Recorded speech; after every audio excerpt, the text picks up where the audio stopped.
অন্নপূর্ণা যোজনায় যাদের application reject হয়ে গেছে তারা কি করে রিক্লেম করবে সেটাই থাকছে এই ভিডিওটির মেন বিষয়, এবং কি লিখতে হবে আপনাদের রিমার্ক নোটে সেটাই আমি একটি ওয়ার্ডে লিখে রেখেছি, সেটাই ভিডিওর মাধ্যমে তুলে ধরবো। দেখুন, যদি আপনার নামের ভুল হয় সেটা আপনি দেখতে পারবেন, বা আপনি অন্নপূর্ণা যোজনার জন্য আবেদন করতে চান হ্যাঁ বা না সেটাও দেখতে পারবেন। যদি এই দুটো অপশন আপনি দেখতে পাচ্ছেন তাহলে তো নো ডাউট আপনারা এই যে কোনো দুটো অপশন আছে সেখান থেকে আপনারা টিক করে সেটাকে কারেকশন করতে পারেন। চলুন, রিমার্ক নোটে আপনারা কি লিখবেন।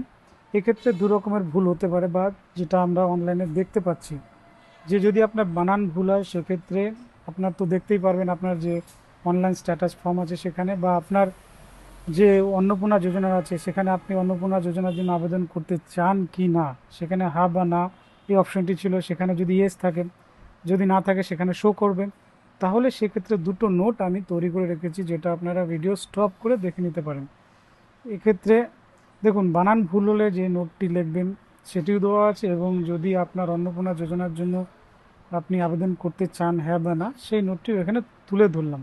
আর সাপোর্টিং ডকুমেন্ট হিসাবে আধার কার্ডটাই দেওয়ার চেষ্টা করবেন, কারণ ওটাই সবচেয়ে অথেন্টিকেশন প্রুফ বর্তমানে।